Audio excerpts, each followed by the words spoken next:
Кино использует тебя в жизни, а не наоборот. Поэтому я думаю, что вот это самое главное для... То есть нужно служить, нужно отдавать себя в жертву искусству. Потому что я в последнее время, когда об этом думал, в отношении своей профессии.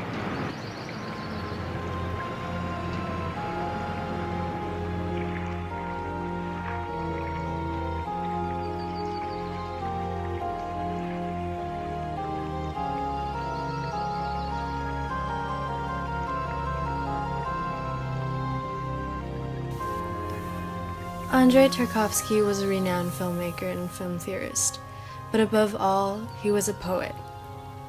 Like any good poem, Tarkovsky's films are captivating. They're deliberate, honest, sensitive, and they linger in your mind. His films are not ones you can experience and then forget.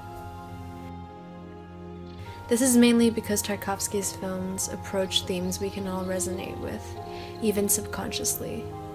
Andrei Rublev is a story about hardship and destruction, and the creation that is born of that. Solaris is a story about love and longing, and grief and loneliness.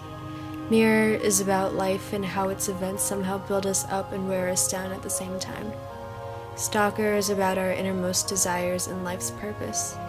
Tarkovsky's films are about the human condition, and that is why they are so powerful. Tarkovsky once said that cinema is a mosaic of time. He said that it is a director's task to recreate life, its movements, its contradictions, its dynamic, and its conflicts. Instead of using montage or quick edits to create meaning, he used long takes, lengthy tracking shots that develop the atmosphere fully and portray each detail in each scene. Often, a shot can last up to minutes before it is cut. This makes watching his films truly an immersive experience, as it makes us feel as if we're there. The camera takes on the role of the viewer, whether if it is through slow, probing push-ins as we look in on the intimate scene of a young man calling his elderly, alienated mother, the spinning, disorienting movements as a woman confronts how quickly her life has passed by, or the complete stillness as three men sit down in silence to contemplate their lives.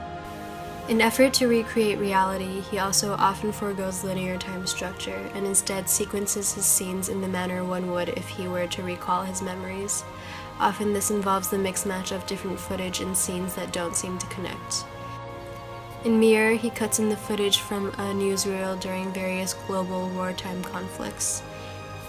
In Andrei Rublev, the introduction is the footage of a man taking flight on a poorly made hot air balloon, was never later seen again. In Solaris, there is a shot of an ancient Flemish painting that is introduced without context. These scenes are uncontrived and as real as it can get, an indication that the struggles of life occur to everyone across time and space. These pieces of history are testaments to that. Events that seem to belong to a different realm of reality are ubiquitous throughout these films.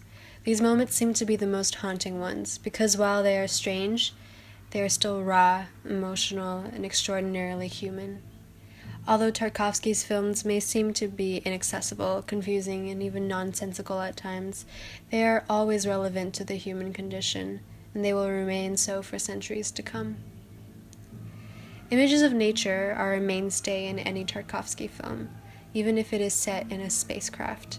His stunning shots of water, smoke, fire, and wind have been the topic of conversation for as long as his films have been studied, but it is important to remember that Tarkovsky intentionally used metaphors rather than symbols. What you see is what he means. Therefore, the atmosphere that these images create and the emotions that they subsequently evoke say much more than any meaning you can force onto them. Whether if it is the bittersweet comfort in the image of a dead lover's scarf draped over a chair in a spacecraft's desolate room, the nostalgia and the innocence of a cat lapping up some cream as a boy piles sugar on its head, the deteriorating buildings that surround these deteriorating men, or the vulnerability in the items on a family's bedside table trembling in the wake of a passing train. Tarkovsky's images never fail to move us, even when we can't quite say why. As you can see, a lot of the emotion in these films comes from the actors. In an interview, Tarkovsky said that the director's role is only to see to it that the actor is put in the appropriate state of mind, through coaching him into a psychological state that is impossible to simulate. He placed an emphasis on keeping as much detail of the script from his actors as he could, so that they could portray their roles naturally and spontaneously, without knowledge of future events that may occur. This type of direction leads to performances that are truly heartfelt. Seeing the raw, honest nature of their roles, it is fitting that many of his shots are close-ups of his actors' and actresses' faces, many of which are beautiful enough to call portraits. A Tarkovsky scene is not complete without a lingering close-up of his character's face. While his actors' expressions are often enigmatic and really don't tell you a whole lot about how they feel, they are canvases for you to reflect your own emotions onto. Sometimes the actors look straight into the lens. In Stalker, a monologue is directed straight at the camera. These shots are what make the films so emotionally raw and honest. We become involved in them because we're made to feel as if we're part of them. It doesn't end at us just being able to relate to them because of their subject matter. Tarkovsky once said, "A book read by 1,000 different people is 1,000 different books." His films are disjointed and dreamlike for a reason.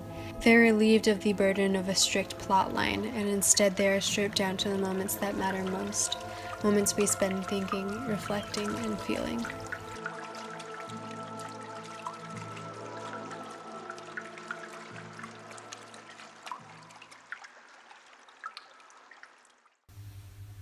Pertaining to his goal to portray space and time realistically, Tarkovsky uses music conservatively, reserving it for the moments he wants to separate from the rest.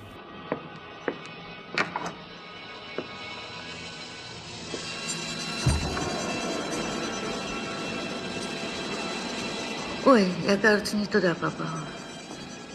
When he isn't using music, Tarkovsky likes to heighten sounds that already exist within the shot, using them to create atmosphere. He constantly juxtaposes sounds of comfort with sounds of discomfort. In this case, it is the sound of dripping water against the sound of crackling fire. The sound in a Tarkovsky film isn't something our attention is drawn to. Instead, it lingers in the background, enhancing the poignancy of these moments.